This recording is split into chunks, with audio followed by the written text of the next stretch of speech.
오늘 사도행전 우리에게 주신 하나님의 말씀은 13장 42절에서 52절까지의 말씀입니다. 13장 42절에서 52절까지 말씀입니다. 화면에 있으니까요. 우리 화면을 보셔도 되고 성경 말씀을 찾아보셔도 됩니다. 사도행전 13장 42절에서 52절까지 말씀입니다. 같이 읽겠습니다. 시작. 그들이 나갈새 사람들이 청하되 다음 안식일에도 이 말씀을 하라 하더라. 회당의 모임이 끝난 후에 유대인과 유대교에 입교한 경건한 사람들이 많이 바울과 바나바를 따르니 두 사도가 더불어 말하고 항상 하나님의 은혜 가운데 있으라 권하니라. 그 다음 안식일에는 온 시민이 거의 다 하나님의 말씀을 듣고자 하여 유대인들이 그 무리를 보고 시기가 가득하여 바울이 말한 것을 반박하고 비방하거늘 바울과 바나바가 담대히 말하여 이르되 하나님의 말씀을 마땅히 먼저 너희에게 전할 것이로되 너희가 그것을 버리고 영생을 얻기에 합당하지 않는 자로 자처하기로 우리가 이방인에게로 향하노라.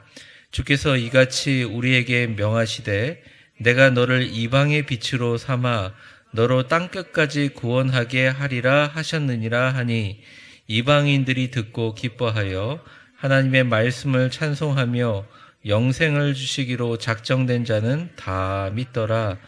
주의 말씀이 그 지방에 두루 퍼지니라. 이에 유대인들이 경건한 귀부인들과 그 신의 유력자들을 선동하여 바울과 바나바를 박해하게 하여 그 지역에서 쫓아내니 두 사람이 그들을 향하여 발에 뒷글을 떨어버리고 이고니온으로 가거늘 제자들은 기쁨과 성령이 충만하니라. 아멘. 지난 설교를 좀 복기해 보면요.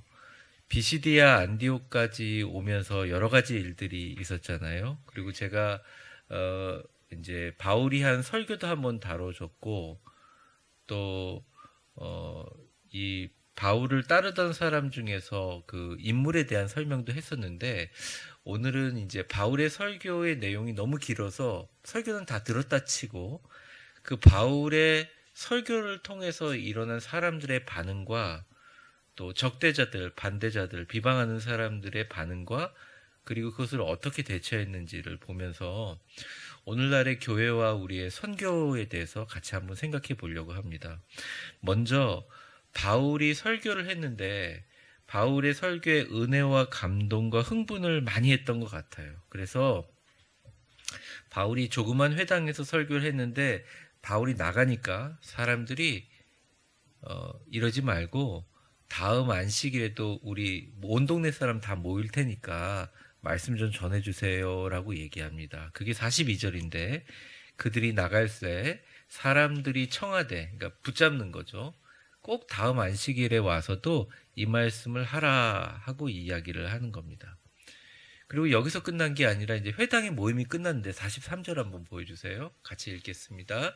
시작. 회당의 모임이 끝난 후에 유대인과 유대교에 입교한 경건한 사람들이 많이 바울과 바나바를 따르니 두 사도가 더불어 말하고 항상 하나님의 은혜 가운데 있으라 권하니라. 그러니까 회당의 모임이 끝난 후에 유대인들도 있었지만 유대교에 입교한 경건한 사람들이 많았어요. 그러니까 유대교라는 종교가 굉장히 강력한 것 같아요. 지금의 이슬람교처럼 굉장히 강력한 힘을 가지고 있는 그 능력을 가지고 있었습니다.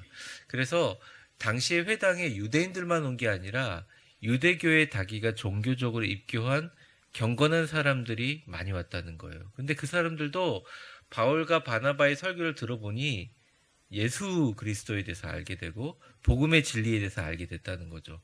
그래서 두 사도에게 더불어 또 두 사도가 너무 기뻐서 얘기합니다. 항상 하나님의 은혜 가운데 있으라라고 축복하며 떠나갑니다. 왜냐하면 이 사람들 축복했던 이유는 복된 소식, 복음을 받아들일 자세가 있었기 때문이죠. 근데 이제 그 다음 절에 보면 그 다음 안식일에 큰 대박 같은 사건이 일어납니다. 한번 제가 읽어보겠습니다. 그 다음 안식일에 온 시민이, 그러니까 자그마한 회당인데 거기에 있는 모든 시민이 왔으니까 얼마나 가득 찼겠어요. 거의 다 하나님의 말씀을 듣고자 하여 모이는 역사가 일어났어요. 그래서 하나님의 말씀이 제대로 선포되게 되면 그 말씀을 통해서 모이는 하나님의 사람들을 붙여주는 그 역사를 바울과 바나바는 체험했다는 것입니다. 근데 바울과 바나바의 설교를 들어보면 뭐 예화를 하거나 웃기거나 무슨 사람에게 감동을 주거나 한 게 아니라 그냥 예수님에 대해서 얘기해요. 예수님에 대해서 얘기하는데 주님께서 성령을 불어넣어 주셔서 엄청난 역사를 불어넣어 주시는 거죠. 그러니까 교회를 출석하는데 우리 교회는 정말 제가 볼 때는 굉장히 바람직한 교회인 게 대부분의 사람들이 교회로 오는 이유가 뭐냐고 물어보면 여러 가지 다양하게 얘기하는데 저희 교회는 아주 철저하게 말씀에 하나님의 말씀 때문에 온다. 그래서 그런 순수함을 가진 사람들에게 교회를 축복하는 역사가 일어난다는 것입니다.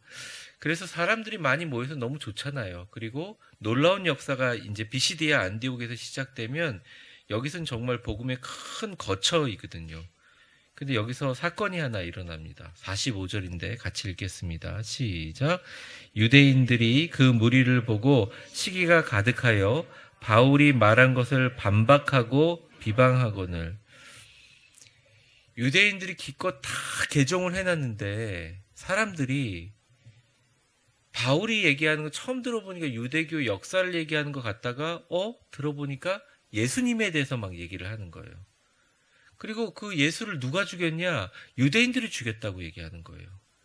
그리고 그 예수님이 하나님이시고 살아계신 하나님이라고 이야기하다 보니 사람들이 다 그냥 안 들을 줄 알았는데 온 시민이 이 회당에 다 모일 정도로 흥황하니까 성경에 나온 것처럼 유대인들이 그 무리를 보고 시기하기 시작합니다. 질투하기 시작한 거죠. 그래서 처음에는 바울이 말한 것을 비방하고 반박합니다. 근데 여기서 바울과 바나바가 조용히 있었던 사람이 아니에요. 46절 같이 보겠습니다. 시작. 바울과 바나바가 담대히 말하여 이르되 하나님의 말씀을 마땅히 먼저 너희에게 전할 것이로되 너희가 그것을 버리고 영생을 얻기로 합당하지 않는 자로 자처하기로 우리가 이방인에게로 향하노라. 이렇게 얘기를 했어요. 그러니까 사실은 이 말은 유대인들 들으라고 직격탄으로 이야기한 거죠. 당시에 비시디아 안디옥은 BC 주전이라고 해요. 주전 6세기에 로마의 식민지가 되었습니다. 그런데 로마가 비시디아 안디옥을 딱 정복하다 보니까 거기에 헬라 문화가 너무 풍성한 거예요. 각종 모든 신들과 신전들과 또 너무 풍성하고 또 무역도 할 수 있는 지역이고 이 문화적으로 헬라 문화가 너무 왕성한. 그래서 로마가 자기의 문화를 강조하지 않고 로마는 아주 지혜롭게 헬라 문화를 굉장히 권장을 해줬습니다.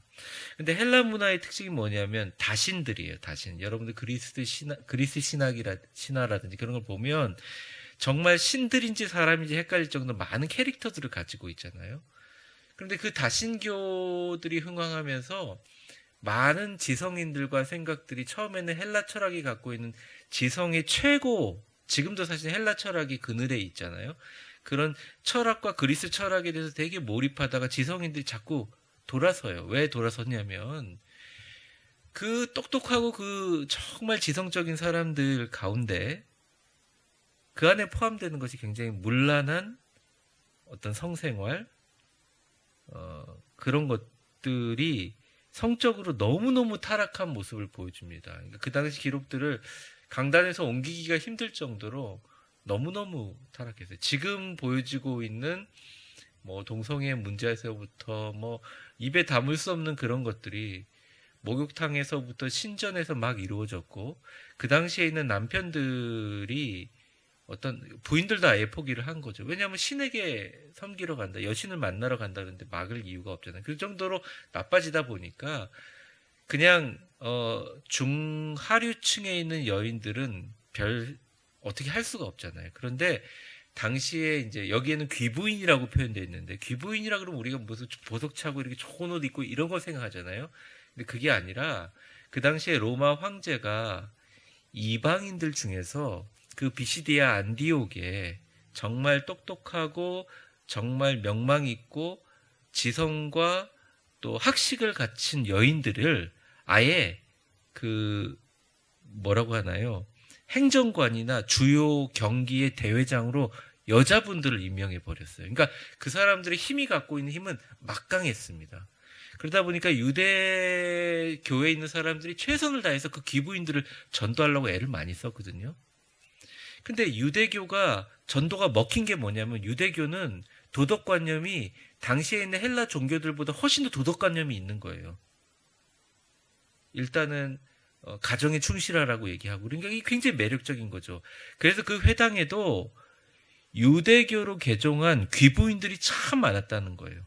그러니까 그 여인들은 행정관이기도 하고 로마의 경기를 주관하는 사람이기도 하고 한 도시의 중요한 뭐 시의원 같은 일을 하다 보니까 이 고위층 여인들에게 세속 권력이 있잖아요. 그러니까 뭐 아부도 하고 잘해주기도 하고, 또 교회 오면 나중에 이제 바울이 비난하지만 상석에 앉히고, 상석에 앉히고, 또 물질적으로 많이 봉헌하고, 그러니까 그런 사람들은 특별 대우를 막 해줬던 모양이에요. 그런데 바울과 바나바가 회당에 와서 딱 하는데, 그 바울과 바나바의 이야기를 듣고 유대교보다 예수님께 더 빠지니, 이 유대교가 가지고 있는 뭐 여러 가지 기반들을 다 잃을 것 같다는 생각과 막 다급함 때문에 무리수를 듭니다. 어떻게 무리수를 드냐면 선동을 해요.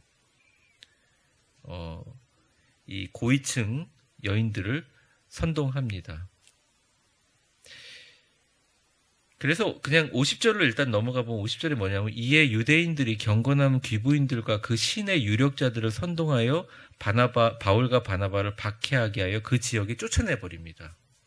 근데 이건 결과고, 그 사이에 무슨 일이 있었냐면, 바울과 바나바가 오늘 바울이 설교하면서 너무 방해하고 너무 나쁜 말을 하고 거짓말을 하니까 바울과 바나바가 얘기를 하죠. 내가 볼 땐 너희들로 행하는 게 아니라 이방인으로 우리를 향하게 한다. 너희들은 영생을 얻기에 합당하지 않는 자다. 딱 얘기를 하니까 누가 기뻐하느냐? 이방인들이 정말 기뻐하는 것입니다. 근데 유대인들은 계속 마음에 이런 안가품이 뭐 마음속에 이렇게 딱 있는 게 있겠죠.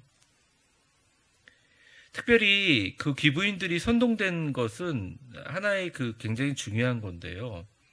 기부인들이 이 순종 유대인들에 비해서 굉장히 급이 높은 사람들이거든요. 이렇게 보면 그냥 일반 사람들은 좀 낮아 있는, 그러니까 유대인들 나름대로는 선민의식이 있었지만 기부인들을 보기에는 너무너무 이렇게 좀 하찮은 거예요. 헬라인들이나 그 사람들 지위가 있는 사람들이니까. 그러니까 기독교에서 얘기하는 헬라인이나 귀부인이나 뭐 로마인이나 유력자나 남자나 여자나 다 그리스도 안에서 하나냐라고 하는 평등 사상을 가지고, 이거는 잘못된 생각이고 이거는 악한 생각이고 이거는 사회를 무너뜨리는 생각이라고 선동을 했어요. 그러니까 많은 사람들이 그것을 듣고 막 이렇게 같이 합력해서 쫓아내버린 거예요. 근데 이제 중요한 게 뭐냐면, 이러한 고난 속에서 바울과 바나바가 겁을 내거나 물러서거나 변명을 했느냐? 아니에요. 더 담대해졌다는 것입니다. 이게 되게 중요한 포인트예요.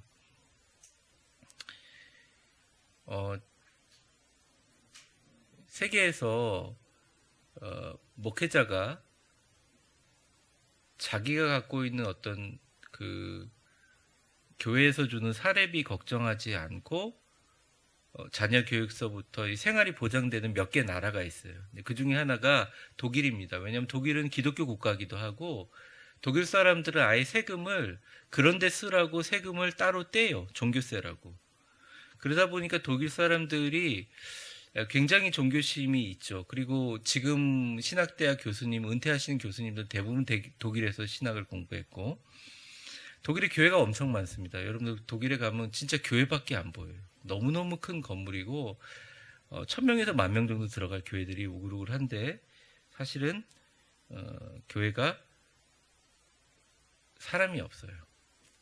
그러니까 목회자들은 있는데 목회자들 없는 교회가 훨씬 많고 90 넘은 어르신들이 지키는 교회가 되게 많습니다. 실제로 보게 되면 참 처참하죠. 그런데 이게 예전부터 그런 게 아니라는 거예요. 독일이 원래 제일 부흥했을 때가 세계 제2차 대전 후에 그 전쟁의 패에서 복구하면서 5년간 너무너무 사람들이 교회 와서 많이 예배를 드려가지고 모든 교회마다 5부 이상 예배를 드렸다는 겁니다.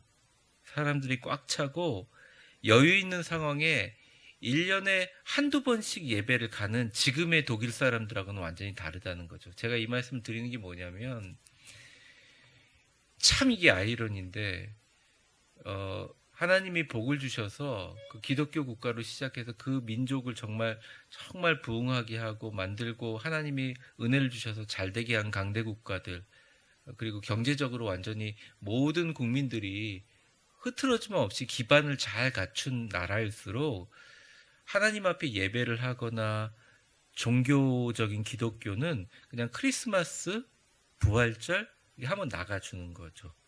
그러니까 나가준다는 표현은 그들은 또 뭐 잘 차려입고 나가지만 1년에 한두 번씩 그 종교적인 크리스찬으로서 그렇게 출석을 한다는 거예요. 근데 반대로 엄청나게 고난이 심한 데가 있어요. 중국이 그 예를 들고 중국 얘기는 제가 많이 했으니까 대표적인 예로 이 남미 쪽도 그렇습니다. 특별히 인도네시아 같은 경우는 3년 전이긴 하지만 코로나 시작되긴 하지만 기독교인들만 골라서 학살하고 그 마을을 불태우고 그런 일들이 있었고 얼마 전에도 그런 일이 있었는데 이 인도네시아 사람들의 그 믿음이 더 뜨겁다는 거예요. 참 신기하죠. 이게 고난을 받고 핍박을 받을 때 더 강해지고 더 그것을 통해서 기독교인들이 교회에 모여서 기도하고 하나님 앞에 나아갔다는 거죠. 우리 교회도 보면 어려움이 있었지만 9시 기도회를 통해서 기도하면서 하나가 돼서 정말 똘똘똘 영적으로 뭉치잖아요. 그런데 그런 어려움들이 저는 사실 어려움이 더 없었으면 좋겠다는 생각이 정말 강한데요. 그런데 하나님께서 그런 일을 통해서 정말 하나가 되게 하고 사람들을 모이게 만든다는 거죠.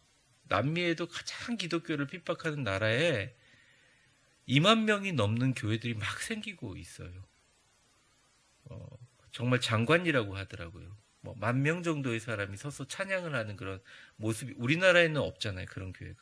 여의도 순복음교회 얘기하지만 실제로 이렇게 화면상에 볼 때도 사람들이 코로나로 오질 않잖아요. 그러니까 이런 현상들을 볼 때 우리가 고난은 되게 나쁜 것, 그리고 형통은 좋은 것 이렇게 구분하기는 어렵다.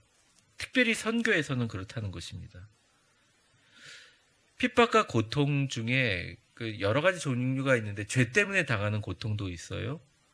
또 무지해서 당하는 고통도 있습니다. 불가피하게 당하는 고통도 있습니다. 하지만 같은 고통이라도 하나님을 위하여 선택적으로 당하는 고난을 당할 때 용기가 생기고 그것이 영광스러운 고통이라는 거예요.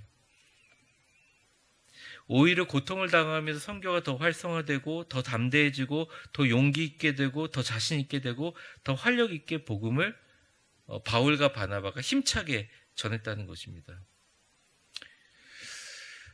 저는 이 본문이 가지고 있는 그 바울과 바나바를 박해하게 하여 쫓아냈는데 오히려 이들이 비시디아 안디옥에서 떠나면서 그 이후에 어마어마한 역사가 일어났어요. 베드로가 있는 예루살렘 교회를 살리는 일이 일어났었고 이방인 그리스찬들이 헌금을 모아서 유대인들을 돕는 기적 같은 일들이 계속 여기서 이어지고 있는 상황입니다. 47절과 48절을 한번 보여만 주세요. 고통이 생기면 우리에게 하나님이 주시는 좋은 선물이 하나 있는데 그것은 뭐냐면 하나님의 경륜의 조각을 볼 수 있는 눈이 생긴다는 거예요. 그 뭐라고 하냐면 주께서 이같이 우리에게 명하시되 내가 너를 이방의 빛으로 삼아 너로 땅끝까지 구원하게 하시리라 하셨느니라 하면서 하나님께서 원래 바울을 불렀던 다메섹에서 불렀던 그 비전을 재확인하게 해주신다는 거죠. 또 48절 보여주세요. 이방인들이 기뻐하며 하나님의 말씀을 찬송하며 영생 주시기로 작정된 자는 다 믿더라. 성경 전체에서 영생 주시기로 작정된 자라는 말은 여기 한 번밖에 안 나와요. 이게 뭐냐면 하나님의 경륜이라는 거죠. 하나님이 믿게 하고 하나님이 사랑해주고 하나님이 선택하시고 하나님이 지명하는 자를 주님께서 구원하는 것은 하나님의 온전한 뜻이라는 것을 발견하게 됩니다. 그래서 사람들에 의해서 흔들리지 않고 세상들에서 흔들리지 않고 더 담대하게 복음을 전할 수 있는 은혜가 주어진다는 겁니다. 이걸 깨닫고 나니까 49절에 보여주세요. 제가 읽어보겠습니다. 49절이요. 주의 말씀이 그 지방에 두루 퍼지니라. 그러고 나서 엄청난 하나님의 말씀의 확장의 역사가 일어나요. 왜? 경륜을 이해한 사람의 능력이 거기서부터 생긴다는 것입니다. 제가 책장에 이렇게 꼭 두고 힘들고 어려울 때마다 읽는 책 중에 하나가 여러분들도 많이 읽었으리라고 생각하고 시카고 대학 100권의 책 꼭 죽기 전에 읽어야 될 책들 뭐 이런 도서에 한 번도 빠지지 않고 순위권에 있는 책이 빅터 플랭클린이라는 죽음의 수용소에서라는 책입니다. 이제 영어 제목은 Man's Search for Meaning이라고 되어 있는데 의미를 찾는 사람들의 조사 뭐 이런 의미인데 이 사람이 오스트리아 심리학자예요. 심리학자고. 근데 이분이 아우슈비츠라는 아주 참혹한 감옥. 여러분들 알겠지만 유태인들을 가장 많이 학살하고 유대인들을 죽여서 금리발과 몸에 있는 것들 녹여가지고 비누를 만들고 그랬던 가장 그런 곳에서 살아남으면서 이 사람이 어떻게든 간에 거기서 삶의 의미를 찾고 내가 왜 살아야 되는지 의미를 찾아가는 그런 과정에 그분이 이런 얘기를 했어요. 한번 같이 읽어보겠습니다. 잘 보이세요? 네, 보이시면 저는 잘 안 보이는데 같이 한번 읽어보겠습니다. 시작. 빛은 어둠 속에서 더 밝게 빛난다. 의지가 강한 사람이 오래 살 것 같지만 그렇지 않다. 오히려 일상의 작은 일에 감동하는 사람들이 더 오래 산다. 현재의 삶의 의미를 발견하는 자는 모든 것을 이길 수 있다. 거기에 보니까 막 자기 안 죽으려고 맨날 엿기 들고 운동하고 사람들을 인간 자존감을 떨어뜨리게 하기 위해서 일부러 화장실을 막 몇천 명당 한 개밖에 안 줘가면서 그렇게 사람이 무너지게 만들어도 삶에서 작은 것 하나의 좋은 의미를 잘 발견하고 감사하는 사람들은 육체적으로 건강하더라는 거예요. 제가 책을 읽어봤더니 진짜로 혈압이라는 이런 모든 건강 지수가 너무 좋더라는 거죠. 그 사람이 하는 일은 그런 거 관찰하는 사람이니까. 그리고 자기가 그걸 잊어버리면서 이분이 그러면 그 엄청난 고문과 그렇게 해서 일찍 돌아가셨나? 아니요, 굉장히 장수하셨어요. 그러니까 자기가 사실은 앞에 부분은 아우슈비츠 그 감옥소에서 진짜 고통당하는 얘들과 스토리를 다뤘고 뒤에 부분은 사람이 어떻게 건강해지고 어떻게 심리적으로 안정되고 있느냐에 되게 중요한 어떻게 보면 심리에 대한 굉장히 중요한 교과서예요. 근데 그 중에 최고의 방법이 뭐냐? 삶 속에서 작은 의미를 찾는 거예요. 근데 제자들은 바울과 바나바는 찾은 거예요. 그렇게 핍박하는 가운데서 찾은 거예요. 누구를 찾았냐? 구원받기로 작정된 자들이 믿는 걸 본 거예요. 전에는 내가 이 사람들을 다 구원해야 된다고 생각하고 내가 하지 않으면 안 된다고 생각했는데 막상 하다 보니까 핍박도 당하고 죽음의 위기도 느끼지만 전혀 예상하지 못했던 전혀 지위가 높거나 귀부인이나 힘센 사람이 아니었던 전혀 무관심할 것 같은 사람이었는데도 복음을 전하니까 그 사람들이 변화가 되고 그 사람들이 바울을 도와주더란 말이죠. 그래서 구원은 하나님의 경륜이구나. 윤자가 바퀴 윤자잖아요. 그러니까 하나님의 그 하나님의 운명에 하나님이 만드시는 인생의 수레바퀴, 시간의 수레바퀴 가운데 우리는 그냥 있는 거구나라고 깨닫고 나니까 거기를 떠나면서 원망하거나 저주하거나. 근데 사실 여기 보면 유대인들은 저주했다는 표현들이 나오는데 비방이란 말이 헬라어로 저주라는 말이에요. 블라스테문스라는 말이 그 저주라는 말이죠. 근데 그들은 저주하지 않고 오히려 기뻐하면서 이렇게 나아갑니다. 51절과 52절 같이 읽겠습니다. 시작. 두 사람이 그들을 향하여 발에 티끌을 떨어버리고 이고니온으로 가고는 제자들은 기쁨과 성령이 충만하더라. 이렇게 합니다. 두 사람이 그들을 향하여 발에 티끌을 떨어버리고 이고니온으로 가거늘. 아마 제 생각은 이 성서학자들은 생각이 다를 수 있는 제 생각은 예수님이 70인의 제자들을 보냈었잖아요. 그러고 나서 얘기하지 않습니까? 일단 돈 가지고 가지 마라. 전대 같은 거 가지 말고 주머니 같은 것도 아주 간소하게 가라. 그리고 어느 집에 가든지 평안을 빌라. 그리고 뭐라고 하셨어요? 만약 받아들이지 않거든 네 신발에서 티끌을 떨어버리라. 그러니까 바울이 그 예수님의 생각, 예수님의 그 말씀에 대한 것을 이해를 한 거죠. 진짜 하나님의 그 섭리와 경륜을 이해한 사람들은 선택적인 집중을 할 수 있는 사람이다. 복음을 위해서 사소한 것을 털어라. 사도들처럼.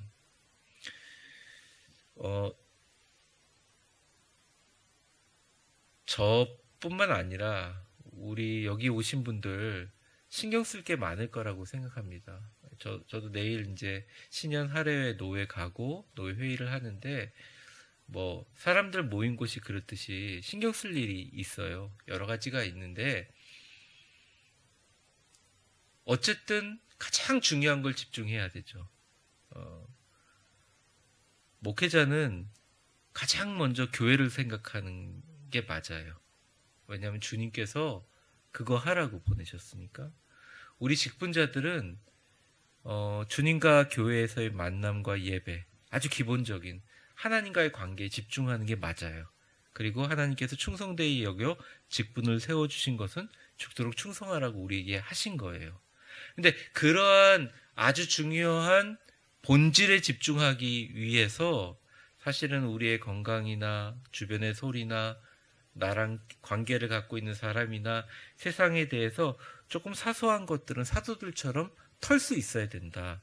그들은 깨닫고 기쁨과 성령이 충만해서 돌아가고 그 다음서부터 더 놀라운 역사가 일어나게 됩니다.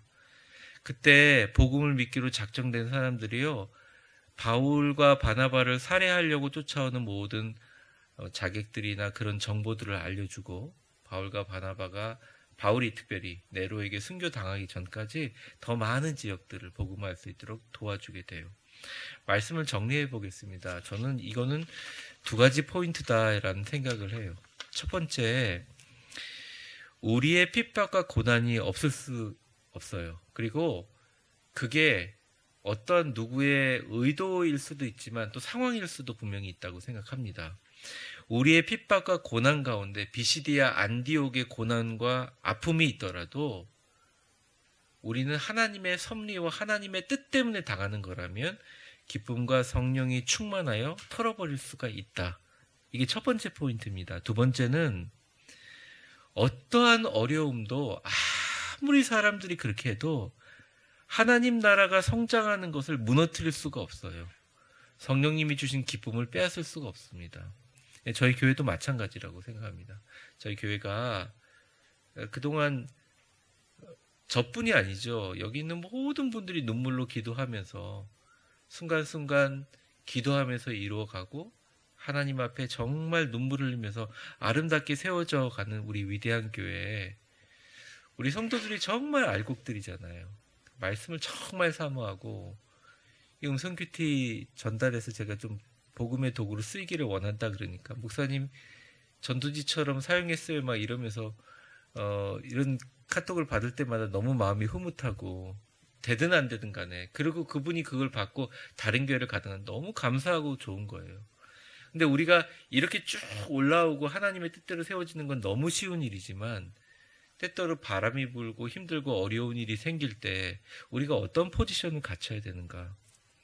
가장 중요한 교회와 하나님의 말씀과 십자가의 복음을 붙들고 나머지 일들에 대해서 선택적인 집중을 하는 게 필요하다라는 게 오늘 본문의 말씀입니다.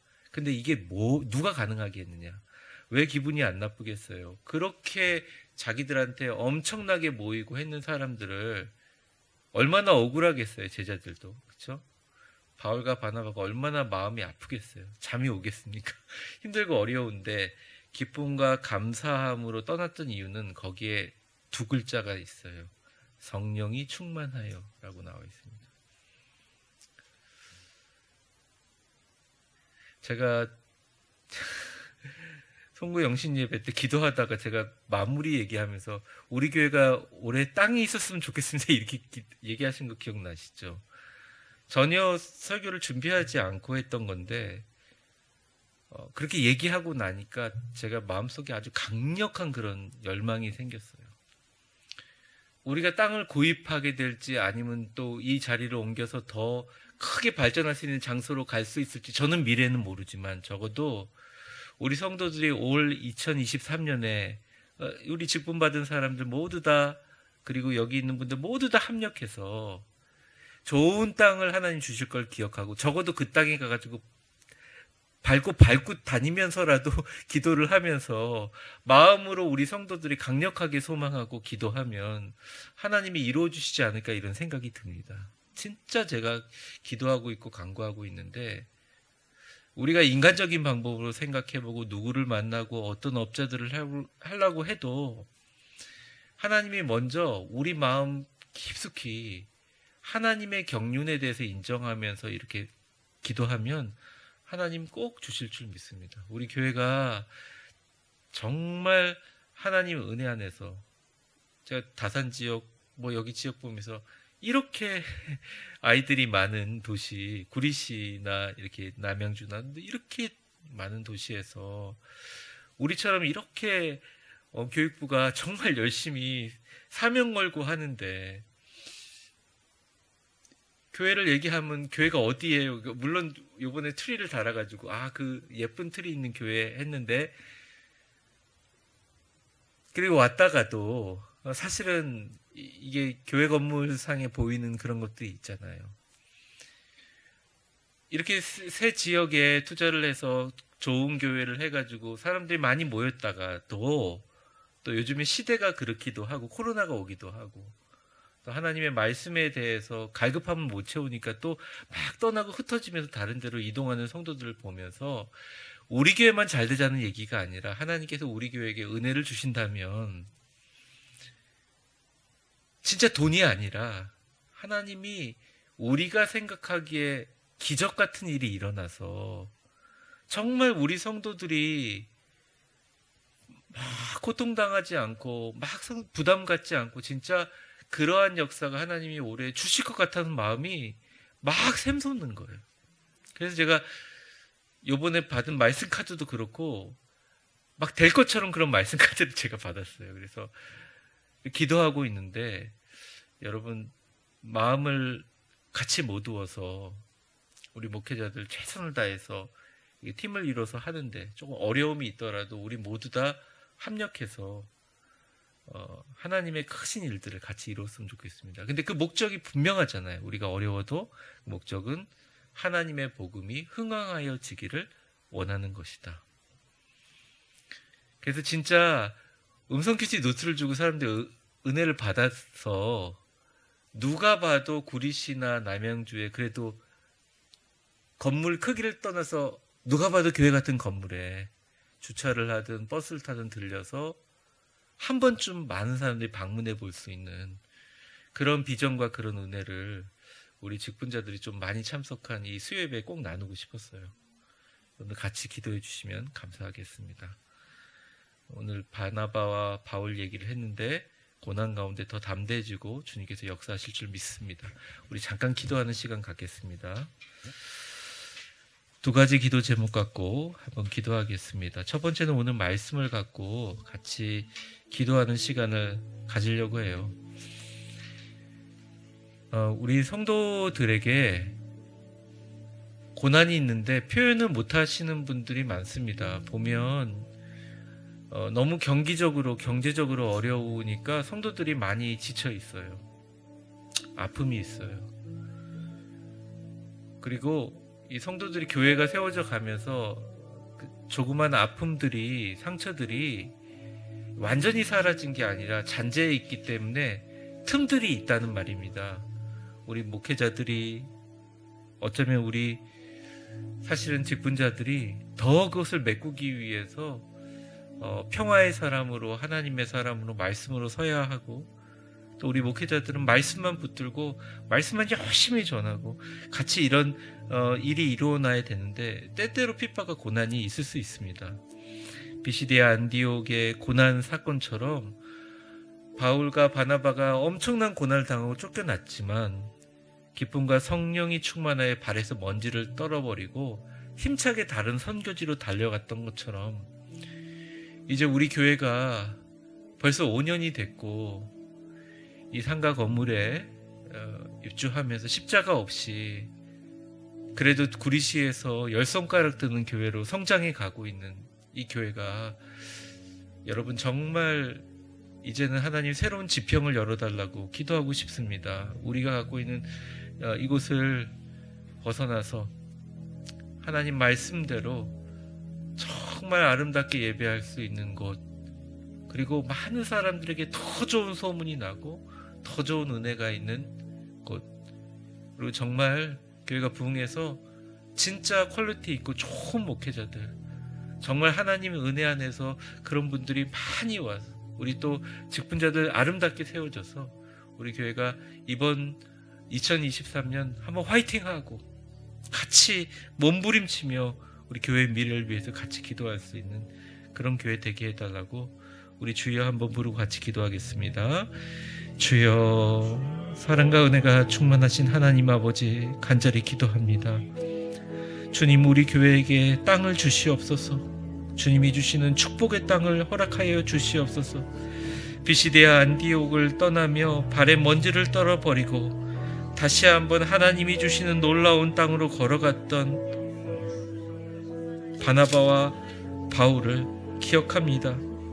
그가 이고니온으로 갔을 때 놀라운 축복과 은혜가 있고, 루스드레와 더베와 그 근방에 가서 복음을 전할 때 폭발적인 하나님의 사람이 일어난 것처럼 이 고난이 끝이 아니라 이 고난을 통해서 그곳을 벗어나 기쁨과 성령이 충만하여 하나님의 놀라운 역사를 이루는 기적이 일어나게 하여 주시옵소서. 하나님, 우리 교회를 붙들어 주시고 우리 교회 새벽에 나와서 기도하는 사람들이 있습니다. 우리 교회를 위하여 순수한 마음으로 주님 앞에 간구하는 성도들이 있습니다. 아프고 힘들지만 교회를 사랑하는 마음으로 두 팔 뻗고 나서는 우리 직분자들이 있습니다. 주님, 그 어떤 어려움도 하나님의 나라를 무너뜨릴 수 없으며 성령님이 우리 교회에 주신 영적 비전과 기쁨을 빼앗을 수 없음을 고백하오니 주여, 우리가 하나가 되게 하시고 기도하게 하시고 놀라운 비전을 함께 보게 하여 주시옵소서. 마지막으로 우리 자신을 위해서 기도하는 시간을 갖겠습니다. 오늘 본문이 얘기하고 있는 것은 아주 중요하다고 생각합니다. 고난이라는 것은 고난의 때에 우리가 무엇을 집중하고 고난의 때 무엇을 기뻐하는지가 가장 중요하다. 오늘 본문은 얘기하고 있습니다. 고난에 대처하는 것이 아니라 고난 가운데 있을 때 이 고난의 의미를 찾는 것이 되게 중요하다는 거죠. 우리 모든 성도님들이, 특별히 우리 수요예배 나오신 귀한 말씀과 예배로 서시는 하나님의 모든 사람들이 삶 속에 고난이 있지만 이것에 무엇을 집중하고 기뻐하여 문제가 해결되게 해 주시옵소서. 제가 특별히 건강이 좋지 않는 분들, 심리적으로 문제가 있다 얘기하지만 사실은 드러난 것은 없잖아요. 또 영적으로 건강과 또 경제적인 것과 우리는 아무것도 몰라요. 그런데 하나 아는 것은 뭐냐면 하나님이 우리 마음을 천국으로 만들어 주시고 순간순간 우리 가정에서 일어나는 모든 일 가운데 주님이 옆에서 안아주시고 붙들어 주시고 손잡아 주시는 걸 느끼게 된다면 분명히 달라집니다. 오늘 마지막으로 기도하면서 주님, 나에게 어떤 어려움도 주님 주신 영적 기쁨을 빼앗을 수 없으므로 성령이 나에게 함께 하셔서 우리 가정을 축복하시고 우리 가족을 축복하시고 우리 교회를 축복하시고 우리 모든 성도들을 축복하시고 내가 기도하고 간구하는 우리의 모든 하나님의 사람들이 하나님 앞에 아름답고 기쁘고 행복하고 올해에는 정말 그늘이 없도록 주님 역사하시고 강권적으로 역사하시고 악한 마귀 사단이 틈타지 못하도록 하나님 우리 삶 가운데 함께 하시고 역사하여 주옵소서. 우리 주여 한번 부르고 통성으로 같이 기도하겠습니다. 주여, 사랑과 은혜가 충만하신 하나님 아버지, 간절히 기도합니다. 어떤 어려움도 하나님의 나라를 무너뜨릴 수 없으며 성령께서 주신 영적 기쁨을 빼앗을 수 없음을 고백합니다. 이 고난 때 무엇에 집중하고 무엇을 기뻐하는지 가장 중요하고 그 마음과 그 생각으로 서는 줄 믿습니다. 사랑하는 주님, 주께서 이같이 우리에게 명하시되 내가 너를 이방의 빛으로 삼아 너로 땅끝까지 구원하게 하리라 하셨다고 하셨습니다. 하나님, 우리 교회의 이름을 위대한 교회로 세워주셨습니다. 우리는 위대하기는커녕 보잘것 없습니다. 하지만 주님의 그 이름 붙들고 걸어가오니 하나님이 허탄하고 이 허망한 세대에 하나님 고통과 아픔과 변화하는 세상 가운데 하나님 우리 교회가 새로운 주님이 주신 축복의 땅을 향해서 걸어가게 하여 주시고 우리 성도들이 갖고 있는 고난 가운데 주님의 놀라운 의미를 다 찾게 하여 주시옵소서.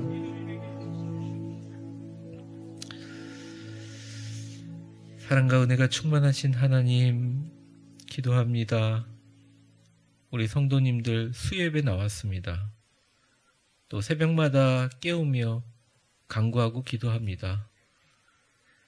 우리가 얼마나 약하고 우리가 대단한 줄 알았지만 우리의 생명, 우리의 건강, 우리의 물질, 우리의 모든 관계조차도 하나님 손에 달려있음을 고백합니다. 하나님, 사랑하는 우리 성도들, 특별히 지금 이 시간에도 또 생업을 하고 계시고 여러 가지 일들을 감당하고 있는 성도들, 나오고 싶어도 코로나나 여러 가지 건강의 문제로 이 자리에 나오지 못하는 성도들, 흩어져 있는 우리 위대한 교회 모든 성도들과 이 자리에 있는 분들에게 하나님 하늘문을 열어주셔서 이 땅 살아가면서 기쁨과 즐거움으로 하나님 나라 향한, 하나님 교회를 향한 위대한 소망과 비전이 우리 가운데 성령으로 강력하게 임재하여 주시옵소서. 그래서 우리 위대한 교회에 하나님께서 땅을 주시고 또 땅보다 먼저 우리 성도들의 마음 가운데 축복의 땅이 먼저 심겨지게 하시고 우리 성도들의 건강이 다 회복될 수 있도록 도와주시고 우리 성도들 가운데 자녀의 문제와 여러 가지 문제에 기적이 일어나게 하여 주셔서 하나님 우리 모든 성도들이 정말